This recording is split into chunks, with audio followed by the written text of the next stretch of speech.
J'ai vu un communiqué du gouvernement. Tous ceux qui veulent salir l'image du pays vont se faire arrêter. Belle initiative, mais je pense que le combat n'est pas à ce niveau. Vous êtes là concentrés sur les faux combats. Que les petits frères là sont en train de souiller le pays. Est-ce qu'ils mentent même d'abord dans ce qu'ils disent? Au Cameroun, on dit qu'on a la liberté d'expression, mais en réalité, on n'a pas la liberté d'expression. Le linge sale se lave en famille, mais quand il y a beaucoup de jeans, on donne un peu aux voisins de laver aussi un peu, ils nous aident. Petit, il faut qu'on fasse la promotion de notre mal-être comme ça pour que d'autres nous aident à mettre la pression à notre gouvernement. Ce n'est pas bon ce qu'on vit actuellement au Cameroun. Même si ce n'est pas eux qui étaient en train de dire ça là-bas en Côte d'Ivoire, les Ivoiriens n'allaient pas arriver ici un jour pour voir ça. On ne cache pas la lumière du soleil, mon ami, on allait tout savoir ce qui se passe au Cameroun, c'est très grave. Après la vidéo CPT va disparaître. Je prends tellement de risques en prenant position parce que j'aime mon pays. Je suis même pas obligé de le dire. J'aurai 20 ans le 10 juin. Mais j'ai le cœur de check sur les web comme ça que je m'agresse à mon gouvernement. Je suis dans mes droits. Vous êtes en train d'abuser de nous. Je me sens violé.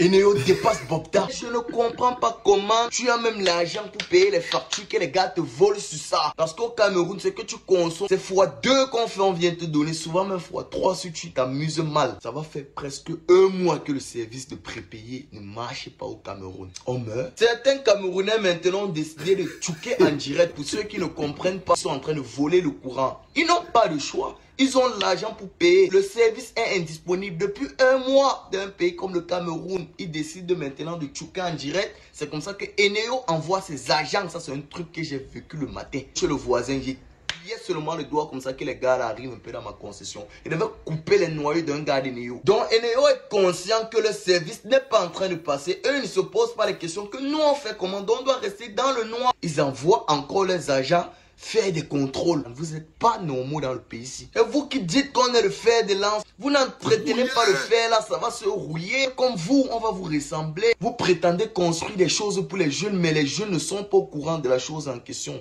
C'est pour les vieux ou bien c'est pour les jeunes? C'est attention comment ils me posent tous des pays ici. Vous faites les choses pour les jeunes sans les jeunes. Comment? Tu regardes un pays comme la Côte d'Ivoire. Le répé qui était moi là, c'était qui? Ahmed Bakayoko. Arafat, c'était un grand voyou. Arafat tapait le banga. Mais feu Ahmed Bakayoko, ministre de son état, était derrière Arafat, bango, parce qu'il savait que voici quelqu'un qui peut inspirer la jeunesse ivoirienne. Voici quelqu'un qui peut hisser les drapeaux de la Côte d'Ivoire plus haut. Mais chez nous ici, c'est le contraire.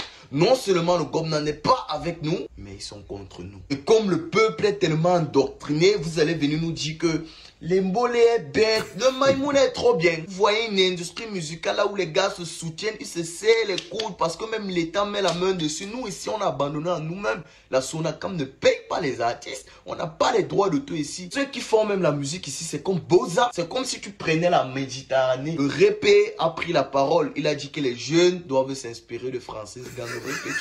On doit s'inspirer de Francis Ngannou. Francis Ngannou à Boza, il a risqué sa vie. Donc répé, tu veux que tous tes petits-fils camerounais Boza, s'il restait ici au pays, il allait boxer toute sa vie dans son village. Parce qu'il n'y a pas d'opportunité au Cameroun. Vous savez qu'on ne monétise pas les pages ici en Afrique. Vous nous demandez de payer les taxes. On vous demande de construire une petite route. Soit tu pars en prison, soit tu disparais. On trouve ton corps un matin quelque part. Vous avez seulement peur. Mettez les taxes sur nos vies, même gars. Quand tu respires, comme ça, tu le mauvais bébé. Nous, on va payer. Peuple camerounais, agressez-vous à votre gouvernement. Posez les questions à votre gouvernement. Ils vont nous capturer seulement, nous tous, on va voir. J'ai déjà un peu honte d'être camerounais. Pourtant, je ne pensais pas que je devais dire ça un jour. Donc, plus les années passent, nous, on rétrécit seulement. Je ne comprends pas. C'est devenu notre routine. Comme le petit déjeuner, on se lève le matin, on sait qu'il n'y a pas le courant.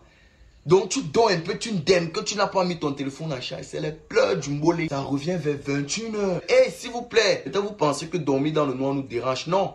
Ne coupez plus en journée. En journée, on travaille la jambe. Si vous pouvez seulement changer, vous ne demandez pas d'arrêter de couper le courant. Vous aimez ça? Les plus chanceux s'en sortiront fous du Cameroun. Parce qu'après le Ndem, c'est la mort. On a dépassé même le niveau du Ndem. La Côte d'Ivoire est en train de célébrer le cas. Nous, comme les enfants du primaire, nous on célèbre le retour de la lumière. C'est Jésus. On est les sans-papiers au Cameroun. On n'est pas les CNI. Je suis différent d'un Malien qui vit au Cameroun. Eux, si la police les arrête, même on va pas les rafler. Moi, on va me rafler. Parce qu'on va regarder mon récépissé. On va dit que pourquoi ce n'est plus clair. C'est de ma faute que ce n'est plus clair. Le récépissé depuis 2 ans, on renouvelle seulement. Ça va être clair comment, non? Je vous parle comme ça, je ne suis pas en Bénin, je suis à Bepanda, il ne me cache pas, je suis Camerounais à 100%, j'aime mon pays. Si un jour vous me voyez même d'un pays occidental pour chercher l'argent, venir manger ici avec les filles, bah, ça les plaisir.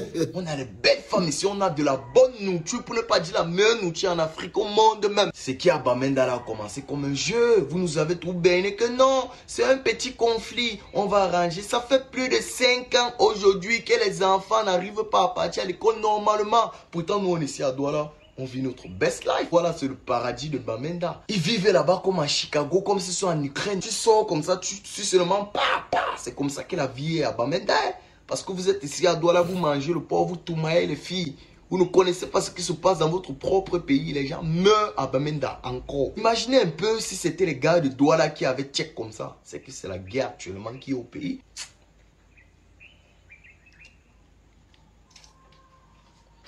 Mon Dieu, bénissez le Cameroun. Ça, c'est le mauvais bébé. Bonjour les enfants. J'adore ce petit. Je t'adore, mon petit. Oh, frère. Parfois, tu t'assois et tu vois toi-même qui marche en route. Parfois, tu es assis, et tu t'étonnes que tu te vois toi-même en train de marcher encore en route. Tu te dis que, mais comment je suis assis et je me vois encore moi-même. Ah, ici, dans Petit Saut. Dans la valse Rodis. Dans héritage des Fodé 10. Voilà l'héritier. Voilà l'héritier. Voilà l'héritier. Un mélange de gangsta, d'intelligence, d'artistique et de... Voilà l'héritier, les enfants. Voilà l'héritier. Voilà le petit. Il est intelligent. Il a le bec. Il connaît la street. Il connaît la street. Il connaît la rue. Mais il n'est pas un enfant de la rue. Ça, c'est quelque chose qui est extrêmement important. Tu connais la rue, mais tu n'es pas un enfant de la rue. Et quand il se plaint, quand il s'indigne, tu es assis chez toi. Tu sens, non? Puis il faut revenir un peu ici, je vais te montrer le truc que je voulais te montrer, que vous parlez partout, que les plaintes républicaines, il y a les plaintes républicaines encadrées par la loi, qui ne servent à rien à la situation au Cameroun. Au contraire, qui rassure pour moi que vous ne pouvez rien faire, parce que même pour vous plaindre, vous lui demandez d'abord son autorisation. Après, on va dire qu'on n'aime pas le pays, après tu te plains maintenant. Quand on va parler, vous allez nous faire ceci, après tu te plains. Ce n'est pas parce que je n'aime pas le... Moi, j'aime le Cameroun. Tout ce que nous, on veut, c'est seulement ceci. Et après, tu te plains. Du coup, le bonhomme, il sait, au fond de lui, que ta plainte, toi-même, tu l'as d'abord rendue faible avant qu'elle ne sorte de ta bouche. Avant qu'elle ne sorte de ta bouche. Mais tu peux capter l'énergie de ce petit. Tu peux capter l'énergie. Tu peux capter la force. Tu peux capter l'impact qu'il a. Regardé comment moi, vous avez écouté. On a tous écouté. On a tous écouté, les enfants. Être au courant et au contact de vos propres vies, ce n'est pas quelque chose que vous devez demander à quelqu'un, les enfants. Chaque fois que tu te mets dans une situation où tu dis que tu vas t'excuser de te plaindre avant de te plaindre, si à chaque fois tu t'excuses de te plaindre avant de te plaindre, c'est que tu n'es pas en train de t'indigner. C'est que tu n'es pas en train de t'indigner.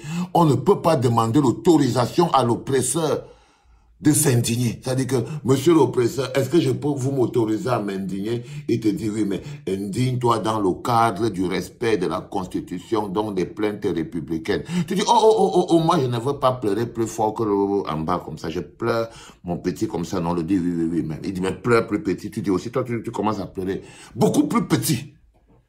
Tu commences à pleurer beaucoup plus petit. Vous voyez ce que je veux dire, les enfants? Vous ne pouvez pas vivre comme ça. Vous ne pouvez pas vivre comme ça. C'est pour ça que je suis persuadé que quand tu n'as pas faim, quand tu n'es pas en colère, tu ne peux pas. Tu ne peux pas mener des combats des gens qui ont faim et qui sont en colère. Vous n'êtes pas suffisamment en colère. Vous avez suffisamment faim, mais vous n'avez même pas encore suffisamment faim parce que le congélateur marche encore un peu. C'est quand le congélateur va s'éteindre pour de bon, il n'y aura plus de courant. Totalement. Il n'y aura plus d'eau. Totalement. Bah, ça va arriver. Il n'y a rien là que vous pouvez faire pour que quelque chose revienne au Cameroun. Non, on a tout détruit. Donc, c'est quand le niveau de famine sera au niveau Hombelais, hein, au niveau Horbelen. Quand la famine sera au niveau Horbelen, la soie, pour les enfants, vous allez voir vos enfants que tu veux faire le biberon. C'est comme si tu vas faire pipi dans le biberon pour l'eau. Quand vous allez commencer à vous bagarrer au puits, au forage, en train de vous couder chez le voisin, que, allons puiser l'eau chez Zambouanguissa, allons puiser l'eau chez Nkulu, allons puiser... Comme ça que ça va faire, hein. Vous allez repérer les noms des gens qui ont les forages. C'est là. Donc, quand vous n'avez pas suffisamment faim, ça se voit dans vos plaintes. Quand vous n'avez pas suffisamment de rage et de colère dans votre cœur, ça se voit dans votre plainte. Et vous voyez très bien que la différence que j'ai envie de vous expliquer tous les jours sur les plaintes républicaines et les plaintes de quelqu'un qui a faim, elle est fondamentale. Ce gars, on l'appelle au pays le mauvais bébé. Je l'ai découvert il y a quelques jours. Pour moi, c'est l'un des petits... Je préfère avoir le mauvais bébé là chez moi. Parce que si lui là, le mauvais bébé, je crois que vous les autres là, vous êtes pire. Vous êtes pire. Bravo mon petit. Force, courage, énergie. J'ai même pas besoin de te dire bravo. Quand on parle, on sent que toi, tu n'attends pas les bravos, man. Tu en vois seulement. Tu one-time seulement. Tu balances seulement. Tu n'attends pas les bravos, les machins. Et j'adore ça. Et j'adore ça. Les enfants, je voulais vous présenter mon fils adoptif, le petit bébé. Je l'aime beaucoup. Dès que tes parents te virent, t'inquiète pas, je t'adopte, frère. Il a 19 ans. Il a 19 ans. La guerre aux a commencé.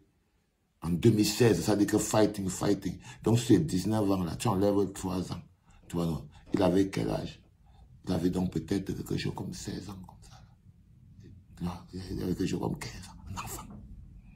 Les vieux comme vous étiez là. C'est lui qui vient encore charger ça.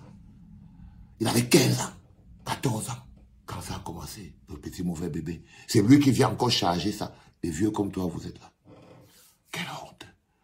C'était papa.